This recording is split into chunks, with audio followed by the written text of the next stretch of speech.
Buenas tardes, mi nombre es Andreina Requis, yo soy médico internista egresado de la Universidad Central de Venezuela e hice un fellowship en diabetes y metabolismo aquí en el Centro Médico Docente de la Trinidad y actualmente soy residente de tercer año del programa de especialización en endocrinología de este centro. Para continuar con los webinars del Servicio de Endocrinología del Centro Médico Docente de la Trinidad, hoy vamos a hablar del reto que significa la cetoacidosis euglicémica. Esta es la agenda por la que nos vamos a tratar de pasear por los próximos minutos. Vamos a empezar hablando muy brevemente de la fisiología renal de la glucosa. ¿Qué debemos recordar? Debemos recordar que hay cotransportadores sodio-glucosa de dos tipos, SGLT2 y SGLT1, que están en el riñón, pero también en otras partes del cuerpo. Los cotransportadores SGLT2 son los responsables de la reabsorción del 90% de la glucosa que pasa por el riñón. Estos tienen una alta capacidad pero baja afinidad y se encuentran en los segmentos S1 y S2 del túbulo contorneado proximal. Los SGLT1 son responsables de la reabsorción del 10% restante y estos se encuentran en el segmento S3 del túbulo proximal. Y además estos tienen una alta afinidad y una baja capacidad. Vamos a recordar entonces que la reabsorción de la glucosa está ajustada al valor de glicemia, es decir, es directamente proporcional a la glucosa filtrada, teniendo un valor máximo de filtración que es de 350 miligramos por minuto por unos 73 metros cuadrados, que representa un umbral de glucosa de 180 a 200 miligramos de glicemia. Esto quiere decir que en valores por encima de este, en condiciones normales, vamos a generar glucosuria. ¿Qué pasa en los pacientes con diabetes que tienen hiperglicemia crónica? Bueno, esta tasa máxima de filtración va a aumentar a 240 miligramos por decilitro y aumenta el número de cotransportadores SGLT2 en el túbulo contorneado. Es decir, que vamos a tener glucosuria cuando el paciente tiene valores por encima de 240 miligramos por decilitro de glucosa. De forma muy resumida, ¿qué hacen estos medicamentos? Los inhibidores SGLT2. Bueno, ellos van a evitar, al inhibir el cotransportador, evita la reabsorción de glucosa a nivel de los segmentos S1 y S2 del túbulo contorneado proximal.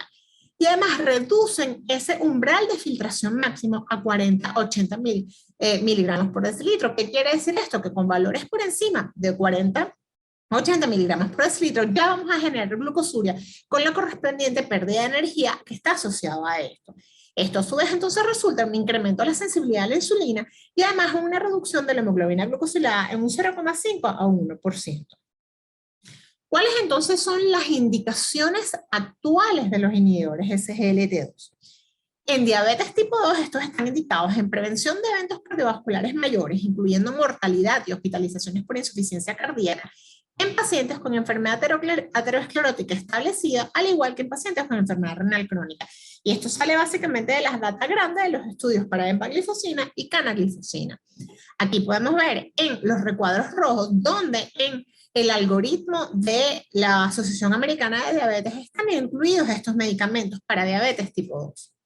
Específicamente, entonces, podemos ver que están incluidos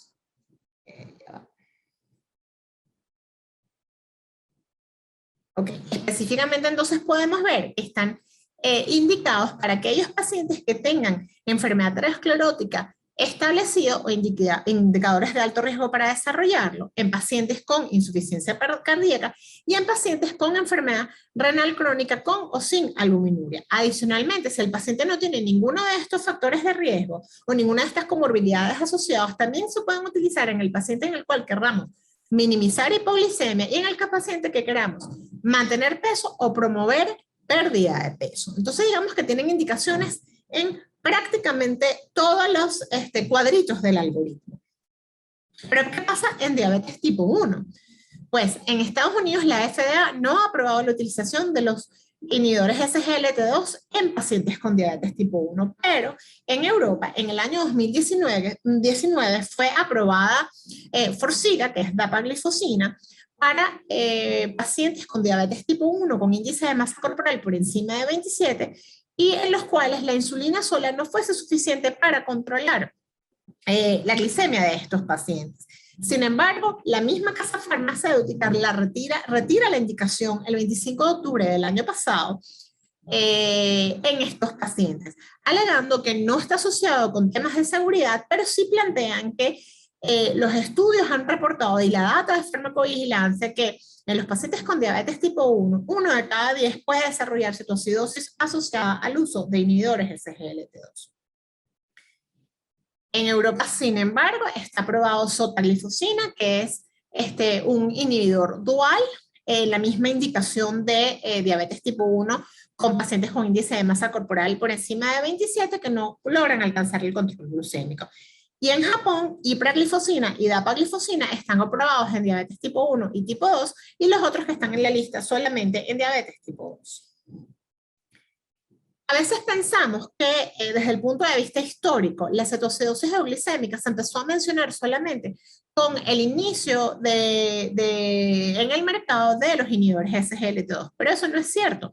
La primera vez que salió en la literatura fue en el British Medical Journal en el año 1973, donde el Dr. Munro hace una publicación en el cual en una serie de 211 pacientes con diabetes tipo 1 que desarrollaron cetoacidosis diabético, 37 tenían glicemias por debajo de 300 y 16 tenían glicemias por debajo de 200. Es decir, que ya había alguna evidencia de cetoacidosis euglicémica en el pasado, e incluso se puede conseguir en la literatura con otros términos como lo son glucemia cercana al valor normal o glucemia menor a lo previsto para cetoacidosis.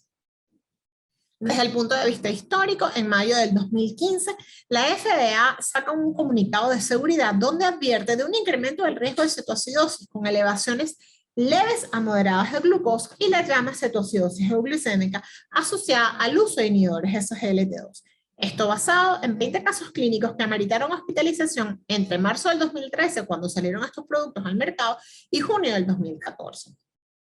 La mayoría de estos pacientes tenían la asociación de diabetes tipo 2, inhibidores SGLT2 e insulina. Sin embargo, entre ellos algunos tenían diabetes tipo 1. Además, evaluaron que los principales desencadenantes fueron que el paciente tuviese una enfermedad interrecurrente, escasa ingesta de alimentos y líquidos, reducción de las dosis de insulina e ingesta de OH. Por su parte, la Agencia Europea del Medicamento, en junio del 2015, a través de su Comité de Asesoramiento de Riesgo de Farmacovigilancia, comienza la revisión de los inhibidores SGLT2 aprobados para el momento, justamente para evaluar el riesgo de cetoacidosis diabética en pacientes con diabetes mellitus tipo 2. Debemos recordar que para ese momento solamente estaban aprobados en diabetes tipo 2. Encuentran 101 casos de cetoacidosis a nivel mundial en el sistema de Eutrovigilance, que es el de farmacovigilancia mundial, en pacientes con diabetes tipo 2 asociado al uso de inhibidores SGLT2, con una exposición estimada de 0,7 millones de pacientes año. Las características eran que todos los casos fueron serios, la mayoría meritaron hospitalización, y un número importante tenía la glicemia solo moderadamente incrementada. Entonces, para ubicarnos en contexto, repasemos cuáles son los criterios de diagnóstico de cetoacidosis hiperglicémica. Bueno, es aquel paciente con diabetes de reciente diagnóstico o no, con una glicemia elevada por encima de 250 miligramos por decilitro, un pH arterial por debajo de 730, un bicarbonato sérico por debajo de 18, que tenga cetonas positivos en orina y en sangre y un anion CAP mayor a 10. ¿Cuál es la diferencia con cetoacidosis euglicémica? Básicamente el nivel de glicemia, como su nombre lo indica. Es decir, estos pacientes tienen una euglicemia relativa, que es un valor por debajo de 250 miligramos por decilitro, y a los cuales debemos medir cetonas, preferiblemente beta-hidroxibutirato. Ya les voy a decir más adelante por qué.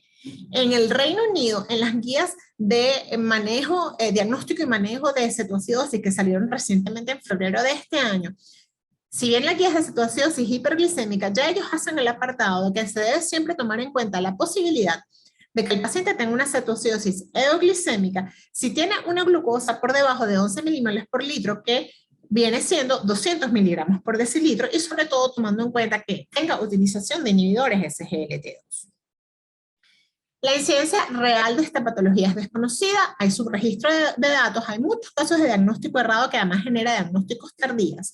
Lo que sí se ha planteado es que aproximadamente 2,6 a 3,2% de las cetoacidosis son cetoacidosis euglicémicas en total.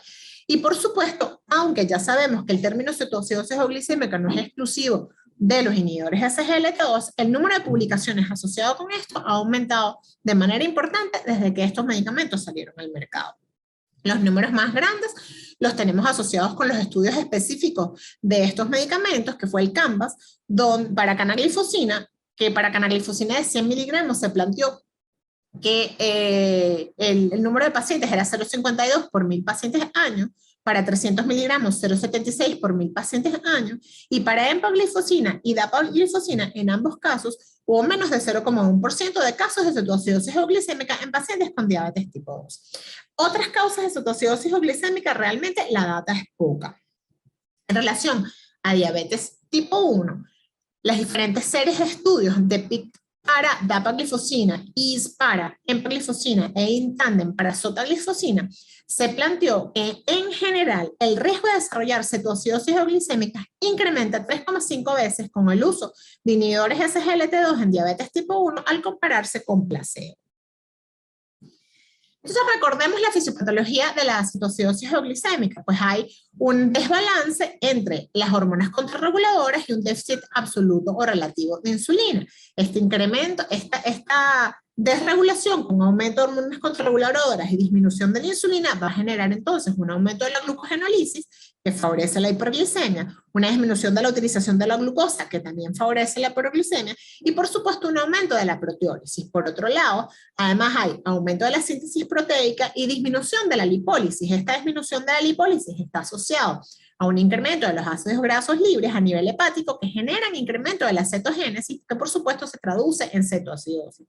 Por su parte, a su vez, el incremento de la gluconeogénesis favorece la hiperglicemia e incrementa la glucosuria y la deshidratación.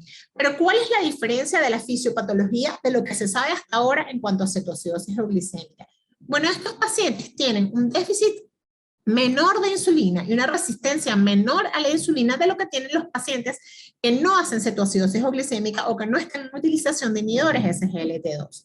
La utilización de la glucosa está preservada y por lo tanto la hiperglicemia no es tan elevada, la gluconeogénesis se mantiene, sabemos que ya hay una glucosuria aumentada que es propia del medicamento y aumenta la cetogénesis por la misma vía de los ácidos grasos libres, etcétera, porque porque a pesar de que se logra mantener los niveles de glicemia no tan elevados, esto no logra inhibir la lipólisis y la cetogénesis. Entonces, al final tenemos un paciente con una euglicemia relativa, con una glicogenólisis y cetonemia. Adicionalmente, se ha planteado recientemente que los SGLT2 también están presentes en las células alfa del páncreas y estimulan la secreción de glucagón, incrementando la relación insulino-glucagón, que a su vez entonces, a través del efecto del glucagón, incrementa la cetogénesis, la gluconeogénesis y la glucogenólisis.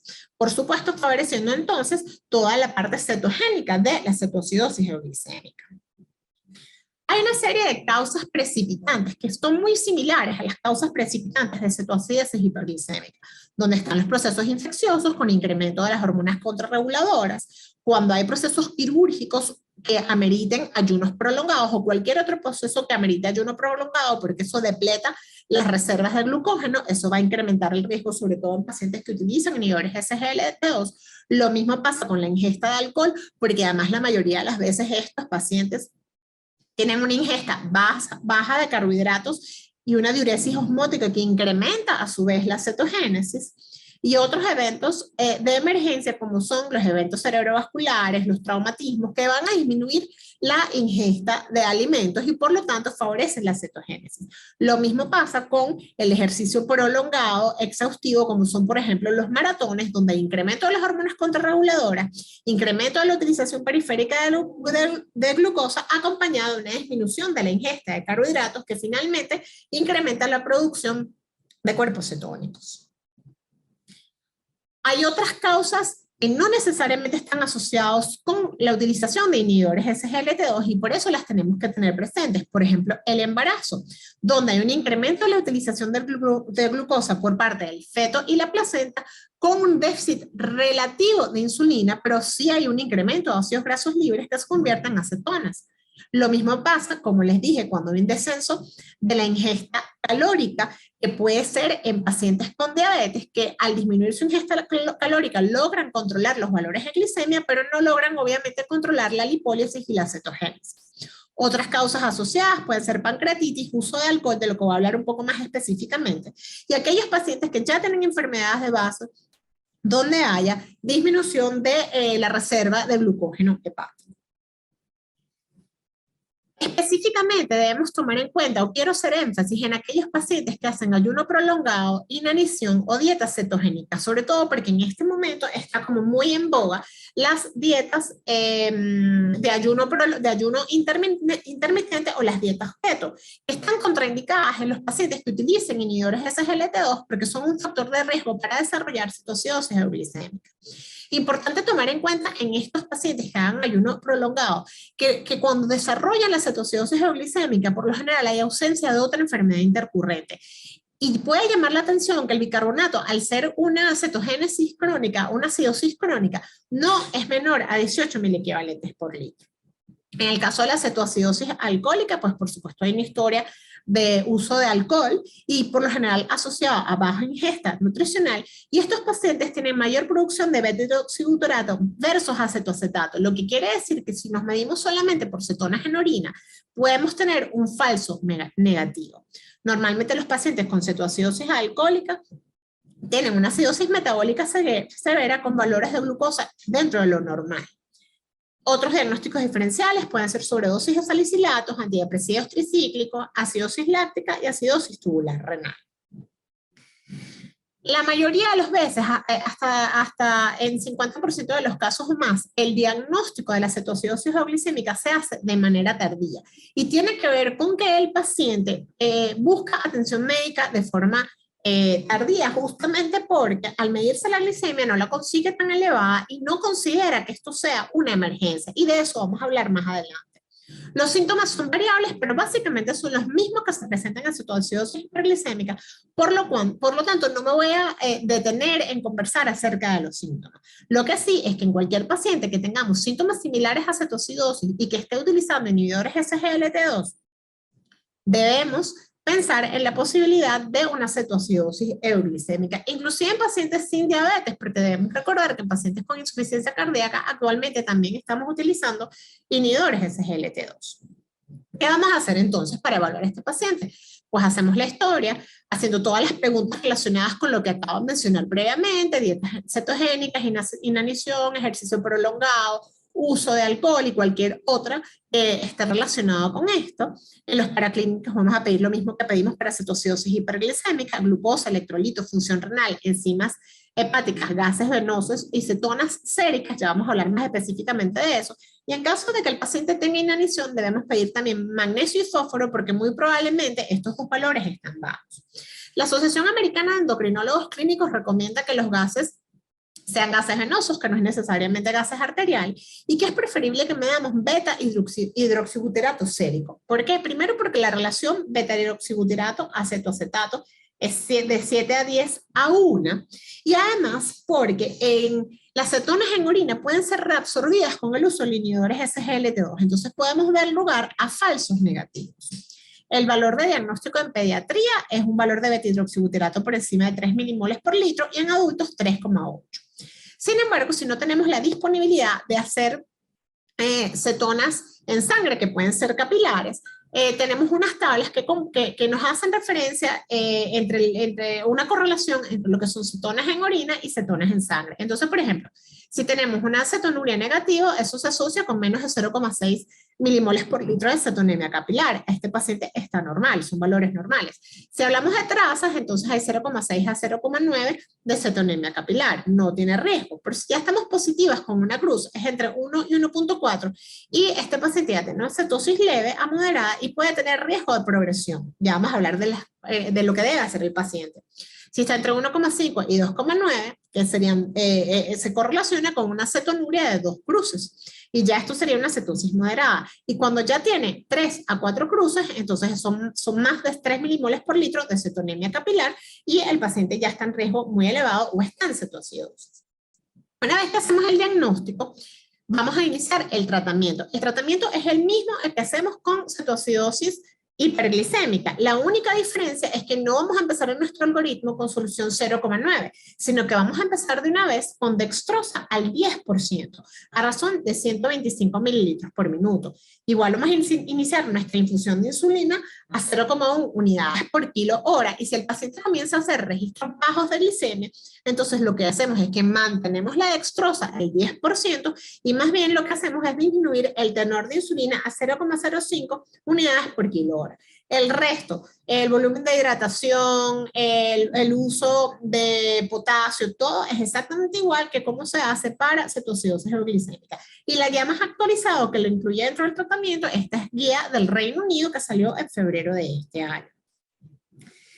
Si bien en los Estados Unidos nunca ha sido aprobado los inhibidores SGLT2 para tratamiento de la diabetes tipo 1, en el año 2019 salió un consenso en Diabetes Care para el manejo de la cetoacidosis en pacientes con diabetes tipo 1 que habían utilizado inhibidores SGLT2. Y si bien esto es para diabetes tipo 1, perfectamente se puede extrapolar su contenido a lo que nosotros deberíamos hacer en diabéticos tipo 2. Entonces, lo primero es la prevención, y para prevenir debemos seleccionar adecuadamente el paciente. Es decir, para que un paciente pueda utilizar inhibidores SGLT2, debe tener niveles de cetonas en sangre normales, con valores por debajo de 0,6 milimoles por litro, y cetonas negativas en orina. Se debe conversar con el paciente y que tenga la habilidad, la disposición, tanto desde el punto de vista actitud como económico, para medir cetonas. Sabemos que en Venezuela esto es complicado porque no se consiguen los equipos, pero hay alternativas. Estos pacientes deben, como les dije previamente, evitar dietas bajas en carbohidratos, dieta cetogénica, ayuno prolongado e ingesta excesiva de alcohol, así como ejercicios prolongados. Los pacientes con uso de bomba de insulina tienen riesgo incrementado de desarrollarlo, pero tiene más que ver con que se tapa el catéter, etcétera. Pero esto no es una contraindicación absoluta, sino una contraindicación relativa para la utilización de inhibidores SGLT2, porque ese paciente está bien entrenado y sabe identificar cuando hay algún error en la bomba, no hay ningún problema. Aquel paciente con diabetes tipo 1 desordenado, que no tiene compromiso con la enfermedad, que se salta dosis, que hace episodios repetidos de cetoacidosis, cetoacidosis y tiene hiperglicemia persistente, tampoco es un candidato, a menos que demuestre que puede hacer cambios. La dosis de inicio también es sumamente importante. Para iniciar, como les digo, debemos tener valores normales de cetonas en sangre, y siempre iniciar con la dosis mínima, porque es la que tiene menor riesgo de cetoacidosis o glicémica, y ya se demostró en los distintos estudios, sobre todo con empaglifosina, que se le da el beneficio al paciente, sobre todo si es en combinación con insulina, y se le da el beneficio del tratamiento a dosis bajas y disminuyendo el riesgo de la cetoacidosis glicémica. Específicamente con empaglifosina se evidenció que con dosis por encima de 10, que es la dosis, digamos, más baja que está en el mercado, ya el paciente incrementaba el riesgo de desarrollar cetoacidosis euglicémica. El incremento de la dosis debe ser individualizado, y de la misma manera el ajuste de la dosis de insulina. Muchas veces cuando iniciamos inhibidores de SGLT2, ya sean pacientes con diabetes tipo 2 o diabetes tipo 1, una de las metas es disminuir la dosis de insulina que se está utilizando en ese paciente. Esto se debe hacer cada 24 48 horas mejor, y debe ser individualizada. No se deben hacer varios cambios a la vez, sino cambiar disminución de dosis basal o prandial, dependiendo del paciente y dependiendo del inhibidor que se esté utilizando. Por ejemplo, para dapaglifosina, por lo general se disminuyen sus dosis prandiales de ese paciente, y también va a depender del grado de hiperglicemia que tenga. Aquel paciente más controlado, con una hemoglobina glucosilada por debajo de 7,5, se puede reducir la dosis de un 10 al 20%. Pero debe haber un monitoreo o con glicemia capilar muy frecuente o con monitoreo continuo de glucosa. Si es un paciente con una hemoglobina glucosilada un poco más alta, con 7,5%, no es necesario reducir la dosis de insulina, o solamente hacer una reducción leve de insulina en las comidas. Otra posibilidad es que los cambios de insulina vayan asociados también con cambios en la ingesta de carbohidratos.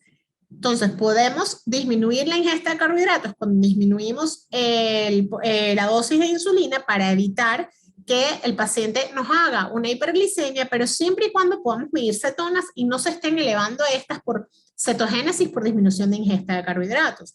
En otros casos, se mantienen los carbohidratos o se aumentan inclusive para mantener el nivel de insulina exógena y entonces evitar la cetosis. Debemos individualizar cada caso y tomar decisiones, depende de lo que encontremos.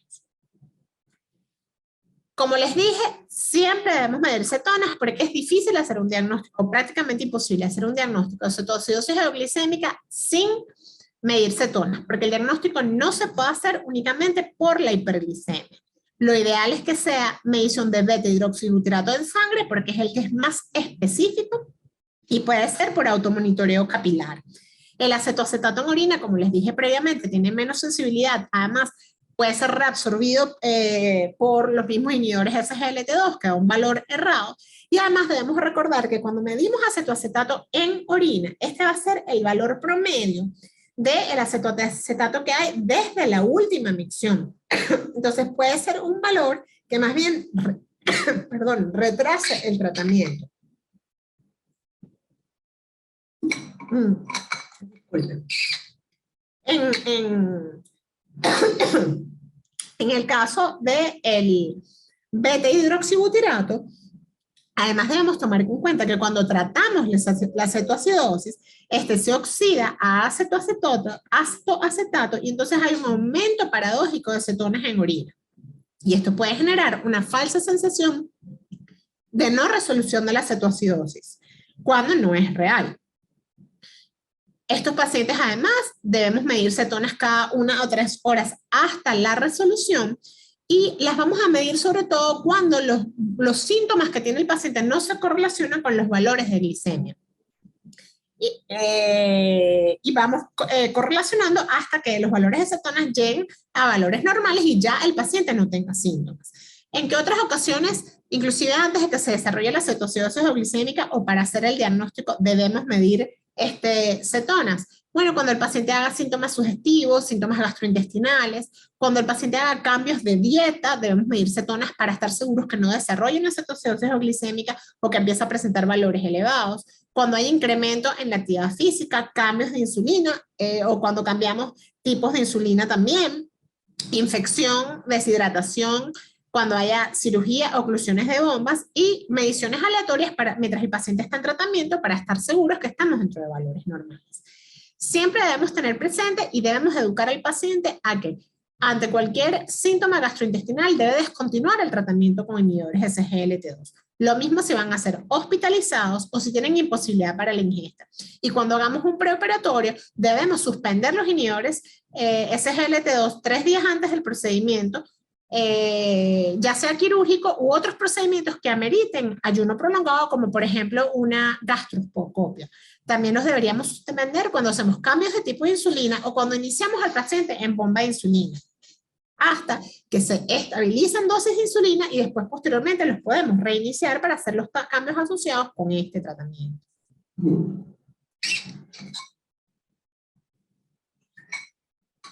Ok. En este consenso plantean los niveles según los niveles de cetonas, cuáles son las acciones correctivas que debe hacer el paciente. Entonces, por ejemplo, si un paciente tiene cetonas normales, no tiene que hacer nada. Si un paciente tiene cetonas entre 0,6 y 1,5, que es lo mismo que cetonas en orina, trazas, entonces debe ingerir 15 a 30 gramos de carbohidratos de absorción rápido y mantener el consumo de líquido de 300 a 500 mililitros por hora. Además, administrar la insulina de acción rápida horaria, dependiendo de unas tablas que se le entregan al paciente, y se deben chequear las cetonas en orina y en sangre cada 3 a 4 horas hasta que esto sea resuelto, al igual que medir glicemia para evitar hipo e hiperglicemia. Si esto persiste, el paciente debe acudir a atención médica. Si ya los valores están en las cetonas entre 1,6 y 3, pues estamos hablando de que el paciente debe seguir las recomendaciones anteriores, pero debe acudir a atención médica. Y si están por encima de 3, ya tenemos diagnóstico y debe ir a atención inmediatamente. Es importantísimo que tanto el médico como el paciente esté educado en relación a cuáles son los riesgos con los inhibidores SGLT2. El médico tiene que saberlos para poder educar al paciente en relación a esto. Se le debe enseñar cuáles son los síntomas y causas de cetoacidosis, qué es una cetoacidosis euglicémica, la importancia del monitoreo de las cetonas y las acciones a tomar, que fue lo que les mencioné previamente, y cuándo debe acudir a atención médica. El clínico, por supuesto, tiene que saber cuáles son los riesgos asociados con los inhibidores SGLT2 y lo que habíamos mencionado, debe tener un criterio claro de selección del paciente, debe entrenar y educar al paciente en cuanto a las necesidades que tiene, que son las que mencionamos previamente, y debe estar muy claro en que este es un diagnóstico que muchas veces pasa desapercibido y se hace diagnóstico tardío, por lo tanto lo debe tener presente para poderlo diagnosticar, así como el protocolo de detener el tratamiento, que es el protocolo STITCH, donde se detiene los SGLT2 por algunos días, se administra insulina, consumo de carbohidratos e hidratación. Justamente en relación a esto existen estas tarjetas, que son, estas son del Reino Unido, donde específicamente se le explica al paciente cada una de estas cosas, cuándo debe tener el tratamiento y cuáles son los síntomas que tiene que darse cuenta que tiene para poder tomar decisiones o acudir a atención médica. Aquí la tenemos un poco más sencilla. El paciente la debe cargar encima, es el protocolo STOP, que dice que si está sintomático, es decir, letárgico, con pérdida del apetito, náuseas o dolor abdominal, debe de tener los inhibidores SGLT2, hacer prueba de cetonas y glucosa cada 2 a 4 horas, inclusive si la glucosa no está elevada, incrementar la ingesta de fluidos y carbohidratos de acuerdo a las tablas que se le entregan y además seguir las instrucciones del protocolo de si tiene que hacer insulina suplementaria o si tiene que ya ir directamente a atención médica. Entonces, para concluir, en base a todo lo anterior, los mensajes que creo que nos podemos llevar a casa es que definitivamente el riesgo de cetoacidosis euglicémica con el uso de inhibidores SGLT2 en pacientes con diabetes tipo 2 es bajo. El de cetoacidosis euglicémica con inhibidores SGLT2 en diabetes tipo 1 es mayor que en diabetes tipo 2, pero sigue siendo bajo. Lo más importante es que seleccionemos adecuadamente a nuestro paciente, eduquemos al paciente, que conozcamos nosotros cuáles son los riesgos para que podamos educar adecuadamente al paciente en qué es lo que debe hacer a través de los protocolos STITCH y STOP. Siempre tener presente el diagnóstico para evitar retrasos en el tratamiento y tomar en cuenta que el tratamiento es igual a la cetoacidosis hiperglicémica, solamente que vamos a iniciar con dextrosa al 10% y no con solución 0,9. Muchísimas gracias.